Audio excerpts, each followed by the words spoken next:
Quelle est l'efficacité de la prière persévérante? Alléluia. Écoutez le conseil que le Christ donne à son Église. C'est Luc chapitre 11, versets 5 à 13. C'est un partage que j'ai eu hier avec certaines personnes qui ne sont pas avec nous ici, mais qui sont dans notre pays. Et le message que j'ai envoyé à ces personnes, j'ai dit, l'efficacité de la prière nous conduit jusqu'à la réception du baptême du Saint-Esprit. Alors prie encore et encore. Ne t'arrête pas, ne te fatigue pas. Peu importe ce qui arrive dans ta vie, bien-aimée. Prie encore.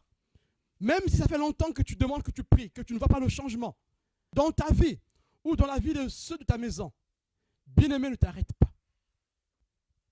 Mais en relisant ce texte, Luc chapitre 11, versets 5 à 13, bien-aimé, je peux vous dire encore que j'ai été reconforté. Et pourtant, c'est un texte que je lis tous les jours. Et quand j'ai saisi ce message, je l'ai envoyé à plusieurs personnes.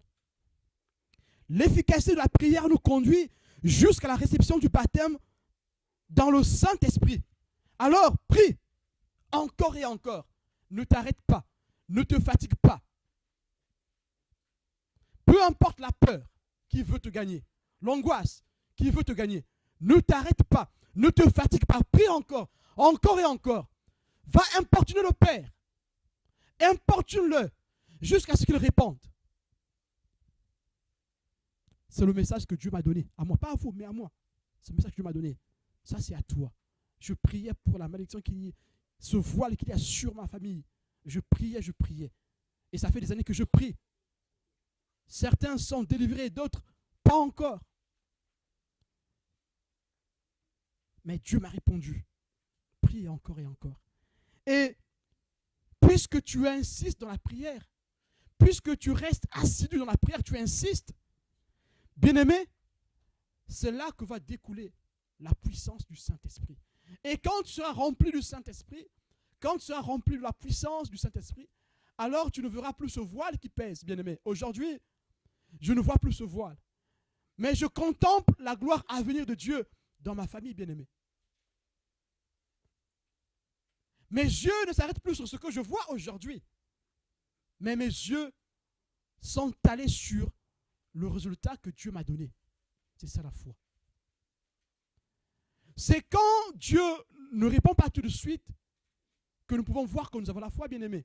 Si tu pries tout de suite et Dieu donne, comment sauras-tu que tu as la foi? Hébreux 11, verset 1. La foi est une ferme assurance des choses qu'on espère, une démonstration de celles qu'on ne voit pas. C'est une certitude d'une évidence qu'on n'a pas encore là. La foi est une certitude d'une évidence que tu n'as pas encore devant toi. Mais tu as la certitude de cette évidence.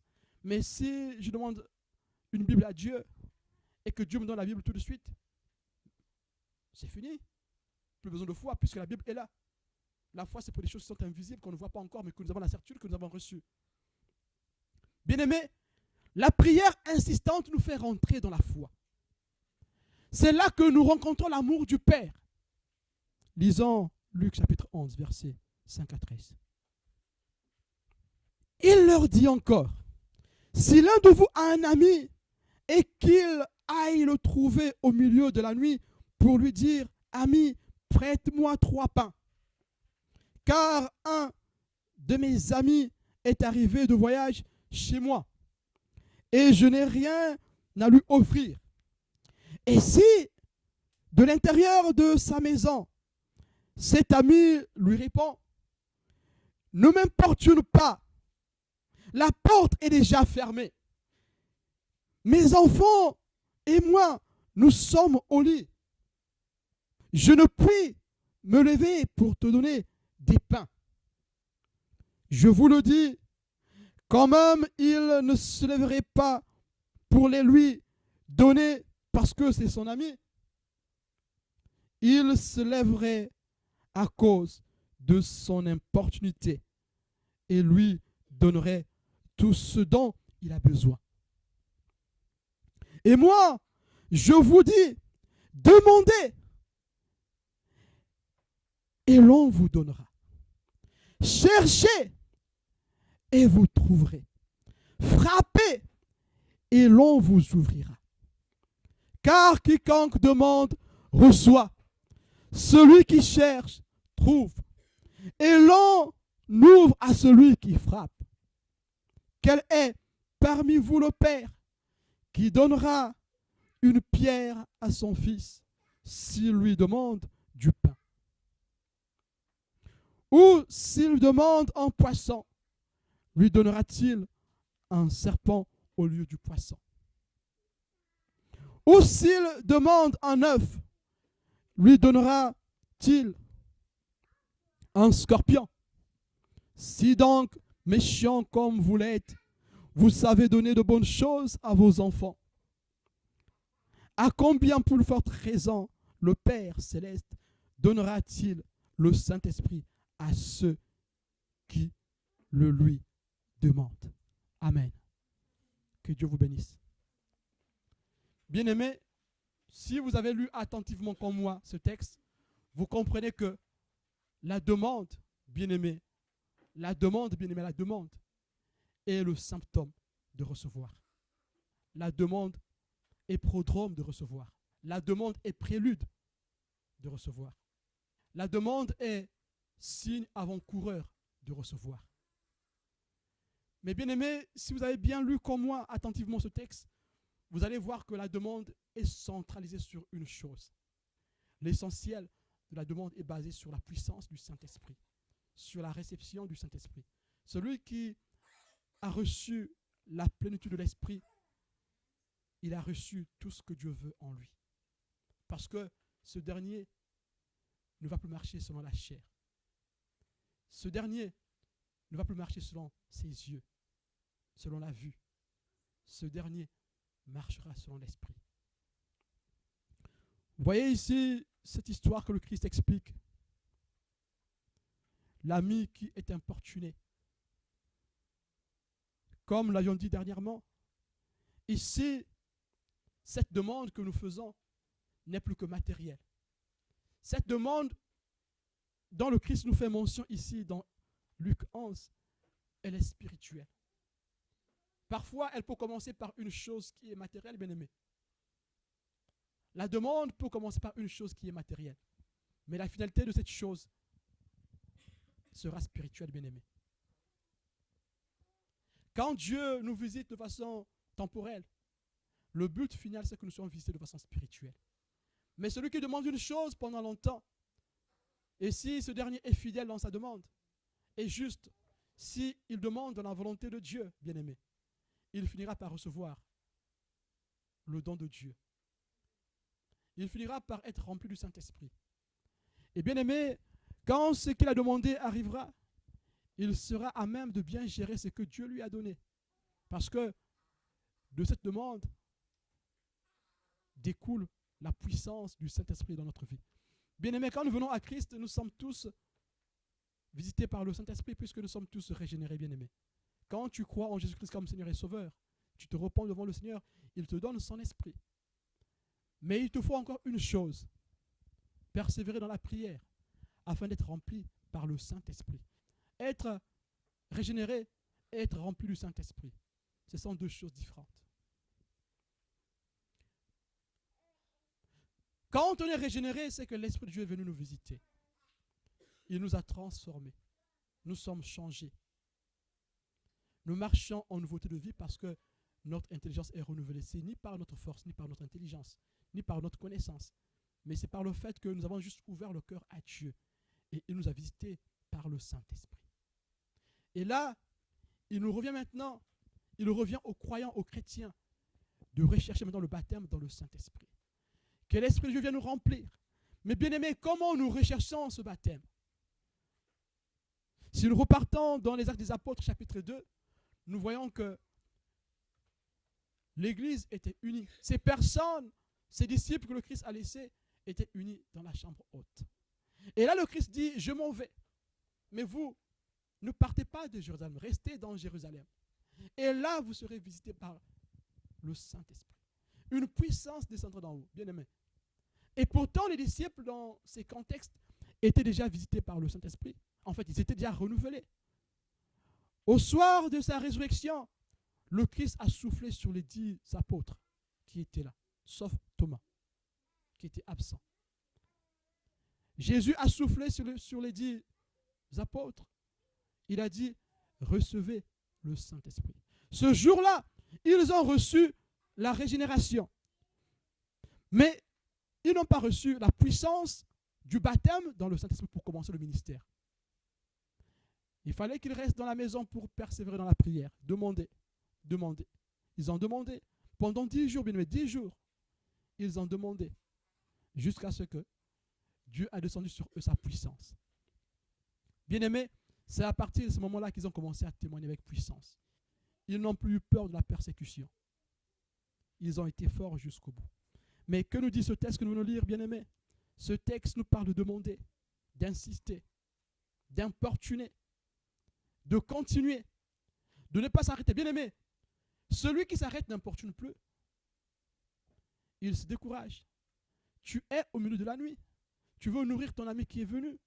Mais il faut que tu continues à frapper à la porte jusqu'à ce que ton ami t'ouvre. Il finira par t'ouvrir, bien-aimé. Je suis certain que Dieu finira par nous ouvrir la porte. Mais quelle est notre disposition? Si nous frappons à la porte et nous tournons le dos et nous disons, écoutez, de toute façon, j'ai déjà tant prié, Dieu a déjà tout écouté, je n'ai plus rien à dire. Dieu connaît mon cœur. Bien-aimé, dire ça, c'est baisser les bras. J'ai entendu beaucoup de gens dire cela, que non, ça fait longtemps que les choses durent, j'ai tant prié et je pense que Dieu veut que je m'arrête de prier.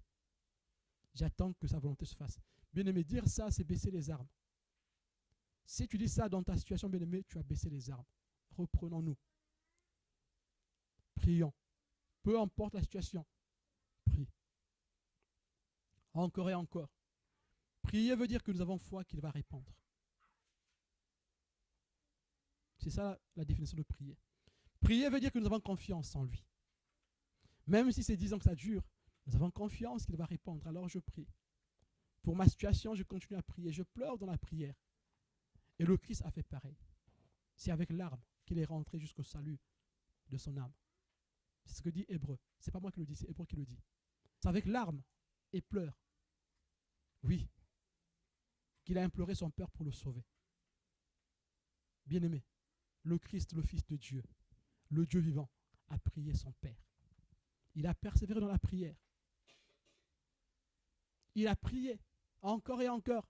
Le Christ priait tous les jours, bien-aimé. Mais aujourd'hui, cette théorie qui dit que nous sommes des dieux, nous n'avons plus besoin de prier, est une fausse théorie. Vous voyez ici, c'est une leçon qui est laissée par lui-même le Christ. Il dit, il y a certaines choses dans la vie du croyant, il doit persévérer. Il doit insister, il doit importuner. Il y a des choses pour lesquelles, bien aimé, tu demandes, ça arrive tout de suite. Alléluia, c'est dans la volonté de Dieu. Il y a d'autres choses pour que Dieu donne, il faut que tu l'importunes. Il faut que tu frappes à la porte. Il faut que tu sois insistant, bien aimé. Mais quand Dieu veut que nous soyons insistants, c'est pour nous former. Ce n'est pas pour lui. Il peut donner tout de suite. Il peut arranger ta situation tout de suite. Mais s'il arrange ta situation tout de suite, est-ce que tu seras en mesure de la porter tout seul, toute seule? Tu seras en mesure. Mais or que nous portons ce que Dieu nous donne par la foi, par la puissance du Saint-Esprit. Et quand Dieu donne, il prépare.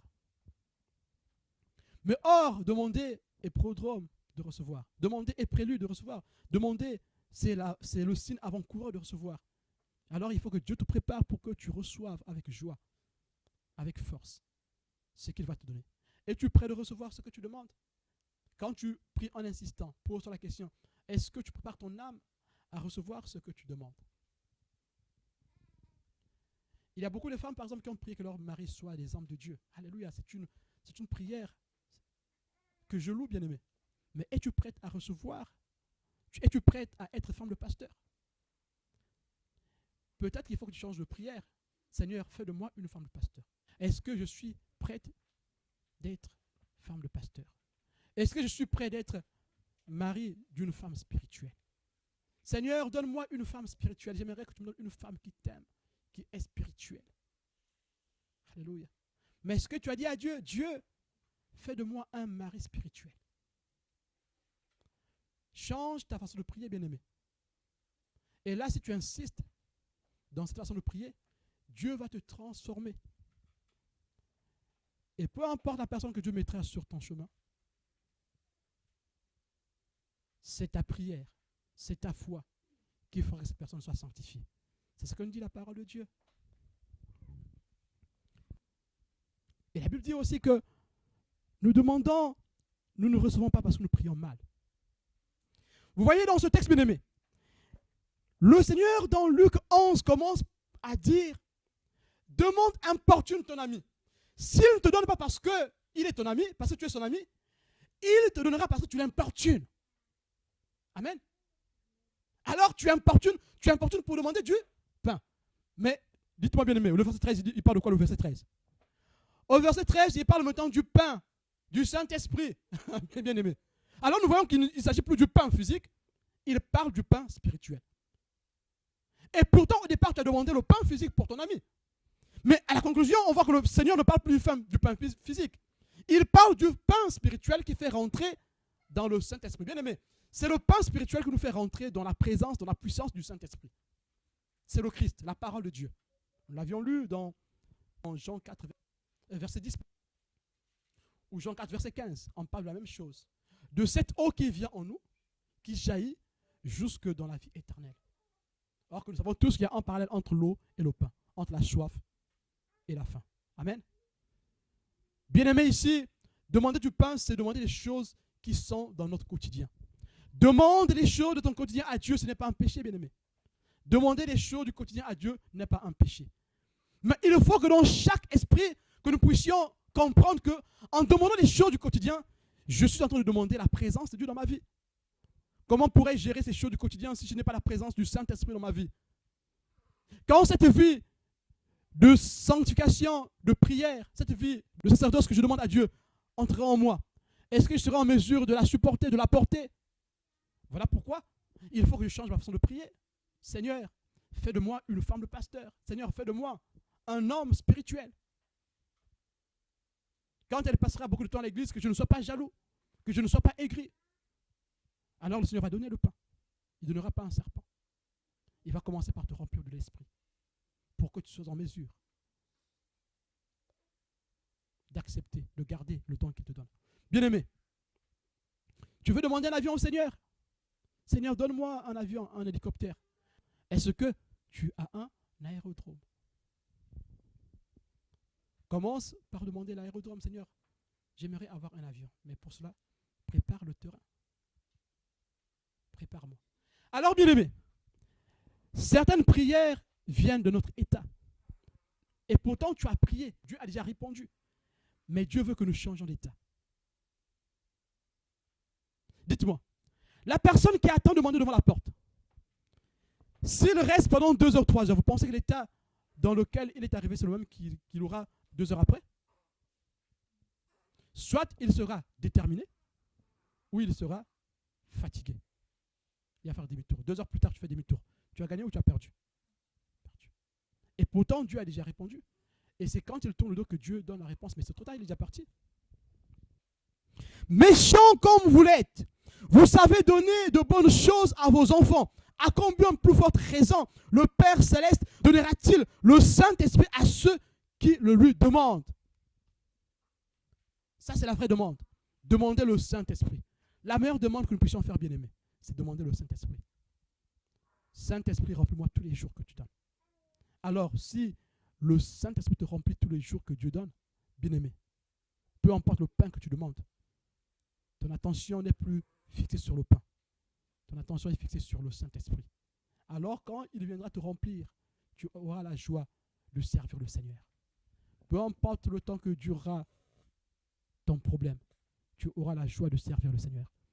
Ton problème sera minime devant le Seigneur, car Dieu est plus grand que ton problème.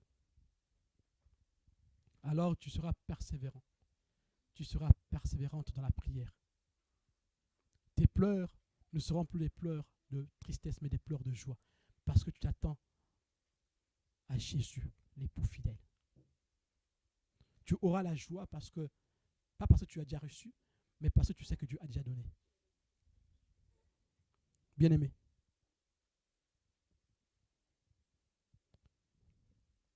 en priant comme cela, bien-aimé, tu seras sanctifié.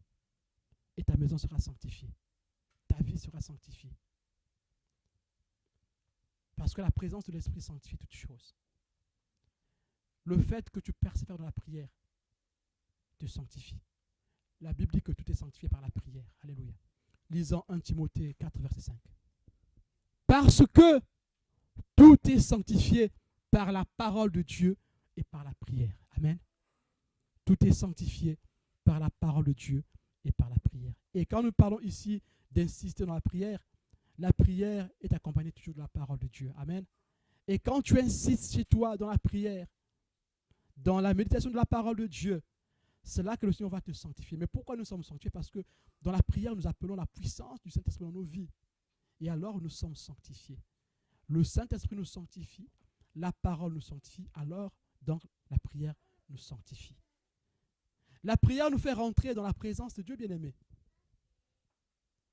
Tout est sanctifié par la prière et par la parole de Dieu. On dit tout. On ne dit pas que la nourriture, parce que quand vous lisez le texte au début, on parle de la nourriture.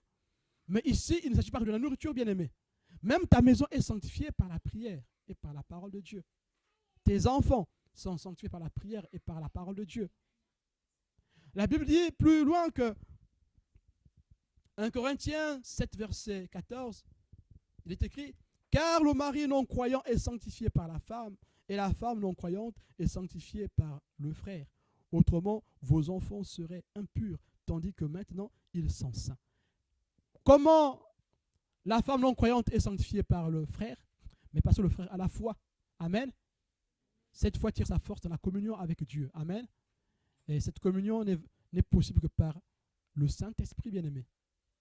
Par la parole de Dieu. Amen. Par la voie de la prière et de la méditation de la parole de Dieu. Par la voie de la communion fraternelle. Par la voie du service. Par la voie du don de soi. Amen. Tout n'est que grâce. Et nous voyons ici, bien-aimés, que on a tous besoin de cela. Tous, on a besoin de ça, bien-aimés. Tous. Si nous voulons que nos vies soient sanctifiées, bien-aimés, si nous voulons que nos maisons soient sanctifiées, demandons. Ne nous arrêtons pas. Peu importe le temps que ça dure. Demande que le Seigneur te remplisse de son esprit. Bien-aimé, si tu trouves que tu n'arrives plus à supporter tes difficultés, ne pleure plus pour les difficultés, mais pleure pour le Saint-Esprit. Dis Seigneur, remplis-moi de ton esprit. L'Esprit de Dieu nous emmène à tout surmonter, à tout supporter, bien-aimé. Prie tous les jours. Demande que ce pain te soit donné. Demande que ce poisson te soit donné, bien-aimé. Demande que le Saint-Esprit te soit donné par le Père. Si tu demandes, bien-aimé, il ne te donnera pas autre chose. Dieu veut que ta maison soit excellente. Dieu veut que ta vie soit excellente. Mais il veut seulement que tu l'importunes. Il veut seulement que tu insistes. Il veut seulement que tu persévères. En persévérant, tu es en train de lui montrer ta fidélité. Bien-aimé, la prière pour nous est une forme de fidélité que nous montrons à Dieu. La prière pour le croyant est une forme de loyauté que nous montrons à Dieu. La prière, bien-aimé, c'est une forme de communion. C'est la communion avec le Seigneur. Alléluia. Qui pourra te battre pendant que tu communies avec le Père? Personne. Si nous sommes tout le temps dans la communion avec le Père, alors l'angoisse n'aura pas de place dans nos vies. Parce que quand nous sommes devant le Père, nous sommes dans la joie éternelle. Et personne ne peut perturber cette joie. Voilà pourquoi la Bible dit, le Christ lui dit, je vous laisse ma paix. Je vous donne ma paix. Je ne vous la donne pas comme le monde donne. Parce que dans la paix que le monde donne, il y a l'angoisse. Mais dans la paix que Dieu donne, il n'y a pas d'angoisse. Et il complète que votre cœur ne se trouble point. Jean 14, verset 27 le dit. Que votre cœur ne se trouble point. Bien-aimé, tout c'est dans la prière. Le Seigneur lui-même le dit. La prière est le moteur de la vie chrétienne. La prière est le carburant de ton âme, bien-aimé. Et dans la prière, nous incluons la méditation assidue de la parole de Dieu. Que nos vies, bien-aimés, ne soient que méditation. Que nos vies, bien-aimés, ne soient que prière. Que nos vies, bien-aimés, ne soient que prière, ne soient que méditation. Peu importe le temps que ça dure, nous prierons le Seigneur. Et cela va découler à la puissance du Saint-Esprit. Toi qui recherches d'être baptisé dans le Saint-Esprit, est-ce que tu fais ce que Dieu te demande? Priez. priez, insistez, insistez, faites couler les larmes, comme le Christ lui-même a fait couler ses larmes. Les larmes du Dieu vivant ont coulé. Le Christ, notre Dieu. Ses larmes ont coulé pour le salut de son âme, pour ton salut, pour notre salut. Bien-aimés, la prière nous sanctifie. La prière est le moteur de notre vie.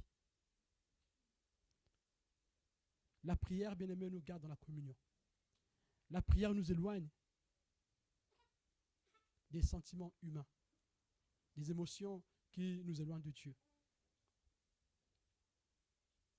La prière nous rapproche du Seigneur. La prière nous fait rentrer dans la communication avec le Seigneur. Parce que nous prions, bien-aimés, même si nous ne savons pas quoi dire, Paul le dit, nous ne savons pas prier. Même si nous ne savons pas quoi dire au Seigneur, puisque nous avons invoqué la présence du Saint-Esprit dans nos vies, alors lui, il prendra la relève. Bien-aimé, en priant, tu laisses Dieu prier en toi. Celui qui ne prie pas ne laissera pas le Saint-Esprit prier en lui. Je répète encore, en priant, nous laissons le Saint-Esprit prier en nous. Si tu pries, bien-aimé, alors tu es en train de laisser la place au Saint-Esprit de prier pour toi. Si tu ne pries plus, alors tu es en train de laisser le monde la place de prier pour toi. Le monde aussi peut prier pour toi, bien-aimé. Le monde aussi peut prier pour toi. Les paroles que le monde sortirait de sa bouche sera une prière pour toi. Tu vas les accepter. Tu es bête, mais tu es toujours bête. Tu vas accepter cela. Tu ne vois absolument rien. Tu es nul. C'est une prière que tu acceptes. Mais si tu contre-attaques dans la prière, alors, même si toi, tu n'as pas la force de dire non, puisque tu te consacres dans la prière, l'Esprit de Dieu vient dire non. Non, tu n'es pas bête. Même si ta conscience veut accepter cela, bien-aimé, l'Esprit de Dieu vient dire, mais non, Fabrice, tu n'es pas bête. Regarde, tu as fait ceci. Bien-aimé, il y a certaines réalités spirituelles que nous pouvons comprendre que si nous avons la révélation de Dieu. Il y a des accusations que Satan peut nous infliger. Si on n'a pas l'Esprit de Dieu, on va les laisser grandir dans nos vies et ça va envenimer nos vies. Mais si nous avons l'Esprit de Dieu, l'Esprit de prière, en priant, le Saint-Esprit vient dire, mais Fabrice, ce n'est pas de ta faute. Regarde, tu as bien fait cette chose. C'est elle qui est en tort. Cette personne n'a rien compris du tout de ce que tu voulais faire. Et cela, bien même dans nos professions. Oui. Le Seigneur agira. Mais pour cela, insistons dans la prière afin de rentrer jusque dans le don spirituel. Une fois que nous sommes rentrés dans le don spirituel, une fois que nous sommes rentrés dans le don de l'Esprit bien-aimé, alors la relève sera tout le temps donnée au Saint-Esprit. Quand nous ne pourrons plus, l'Esprit de Dieu prendra place. Alors, bien-aimé, tu seras porteur de joie. Tu seras porteur du salut. Voilà pourquoi, bien-aimé, ce matin, Dieu te demande, quelle prière veux-tu faire? Quelle prière veux-tu faire? Seigneur, fais de mes enfants des enfants très sages, ou Seigneur, fais de moi une mère qui éduque bien mes enfants. Je veux que mon épouse change. Je prie d'abord que Dieu me change. Seigneur, change-moi. Pour que je sois un mari qui donne la joie dans la maison. Alors, qu'est-ce qui va arriver? J'aurai ce que j'ai donné. Bien aimé, vous voyez, nous donnons à Dieu que ce que nous avons reçu de lui. Que veux-tu que les autres te donnent? C'est une question que nous devons nous poser. Que veux-tu que les autres te donnent? Qu'est-ce que je veux que les autres me donnent? Si je veux que les autres me donnent l'amour, il faut que je leur témoigne l'amour. Mais je ne m'attends pas à cela. Je ne m'attends pas qu'ils me témoignent l'amour, mais si je veux vraiment qu'on me donne l'amour, il faut que je commence à témoigner aux autres l'amour. Mais sauf qu'en moi, en tant que Fabrice, je n'ai pas ça. Il faut que j'aille à la source de l'amour, qui est le Seigneur. Il faut que j'aille à la source de l'amour, qui est le Saint-Esprit. Alors, j'invoquerai le Saint-Esprit tous les jours de ma vie. Seigneur, telle chose je ne sais pas faire dans ma maison, dans mon couple. Telle chose je ne sais pas faire dans l'église. Donne-moi la force pour faire cela. Seigneur, je n'ai pas la volonté de servir Dieu dans tel domaine. Dans telle chose, je suis paresseux, je ne sais pas. Donne-moi la force. Alors, tu vas puiser la force dans le Saint-Esprit, mais dans la persévérance. Ne compte pas sur toi, mais compte sur la grâce de Dieu. Compte sur la puissance du Saint-Esprit. Et Dieu agira. Bien-aimé, Moi, je me souvenais, quelqu'un me disait un jour que j'avais un problème. Avec cette personne, on avait beaucoup étudié la Bible, on avait beaucoup vraiment étudié la Bible. Et la personne ne voyait pas le fruit tout de suite. Je lui disais que sache que le fait que tu écoutes, le fait que tu es là, le fait que tu persévères dans cette communion, de lecture, d'études, comme on est en train de le faire, Dieu est en train d'agir. Mais bien aimé, c'est plus tard, la personne va me dire, mais tu sais, quand on étudiait, mais c'est plus tard que j'ai compris. J'ai commencé à comprendre cela. Plus tard, c'est plus tard, pas maintenant, plus tard. Bien aimé, quand tu écoutes la parole de Dieu, c'est un dépôt qui vient en toi. Ce dépôt se forme. Dieu ne grandit pas en chacun de nous de la même manière, bien aimé. Chez moi, ça peut être à la vitesse V. Mais chez toi, ça peut être à la vitesse moins V, moins 20 peut-être. Mais le temps est très important pour la croissance du chrétien. Le temps que cette personne a compris l'enseignement, c'est le temps que Dieu formatait son âme. Au fur et à mesure, la personne écoutait l'enseignement. La personne elle-même disait, mais moi je ne fais pas des efforts, je ne fais rien, comment ça se passe? Mais non, ça se passe, il y a quelque chose qui se passe dans ton cœur, il y a quelque chose qui se fait dans ton cœur. Sois juste patient. Et un jour, j'étais dans la joie que cette personne me dise, mais franchement, d'un seul coup, j'ai commencé à faire ce que je n'arrivais pas à faire. Mais alléluia, parce qu'il y avait un dépôt en toi. Il fallait juste que tu acceptes ce dépôt, agir en toi. Bien aimé, la parole de Dieu sanctifie, c'est ce que nous avons lu. La parole sanctifie. Le dépôt que tu as reçu, c'est ce qui vient te sanctifier. Ça donne ton cœur la capacité d'aimer le Seigneur. Ce dépôt peut agir 1 mois plus tard, 2 mois plus tard, 3 mois plus tard, 1 an plus tard, 5 ans plus tard. Il y a des gens qui ont écouté une parole 10 ans plus tôt. Et plus tard, cette parole leur est revenue dans l'esprit. Ils ont commencé à servir Dieu grâce à cette parole qu'ils ont écoutée 10 ans plus tôt. Nous sommes des vases. Il y a un dépôt de la parole de Dieu qui vient nous façonner. Ne te fatigue pas. Peu importe le temps que ça prend. C'est une chose qui t'empêche d'avancer. Qui te vole la joie. Refuse que cette chose ne te vole la joie. Exerce le dépôt que tu as reçu. Même si tu as échoué aujourd'hui, ne baisse pas les bras. Dis Seigneur, je compte encore sur toi. Tu ne m'as pas abandonné. Je persévère dans la prière. Je persévère. Et je persévère. Quel est parmi vous le Père qui donnera une pierre à son fils s'il lui demande du pain? Ce n'est pas le temps qui compte, bien-aimé. L'éternité au ciel, c'est comme un battement de cils pour nous. 1000 ans, c'est comme un battement de cils. Alors, ce n'est pas le temps qui compte. Mais c'est la position qui compte. Quelle est ta position? La prière, ce n'est pas le temps. La prière, c'est la position. Quelle est ta position? Où est-ce que tu es localisé dans la prière? Tu es assis ou debout dans la prière? Ce n'est pas le temps qui compte dans la prière, ni dans l'exaucement, mais c'est la position. Quelle est notre position? Quelle est ta position? Tu es persévérant? Tu demandes encore et encore? Mais bien aimé, si tu demandes encore et encore, même si le pain physique que tu as demandé n'est pas arrivé, tu auras le pain spirituel. Vous voyez la différence? Même si tu n'as pas encore reçu le pain physique, le pain spirituel arrivera avant le pain physique. Alors, puisque tu as reçu le pain spirituel, quand le pain physique arrivera, tu sauras le gérer. Voilà pourquoi j'ai dit, tu demandes. Est-ce que tu es prêt? Est-ce que tu es prête? Bien aimé, j'ai vu des couples où la femme voulait que l'homme soit dans les choses de Dieu. Mais quand cet homme est rentré dans les choses de Dieu, cette femme a commencé à être jalouse parce que les sœurs approchaient trop le frère. Pourquoi? Et la sœur commence à m'appeler tout le temps. Alors, tu es où? Tu as l'entretien, c'est quoi? C'est quoi? Tu devais rentrer là. Bien aimé. En faisant ça, tu tues la foi du frère et tu t'éloignes toi-même de Dieu. Mais or, si cette sœur avait préparé son cœur pour être femme d'un pasteur, elle n'allait pas faire ça.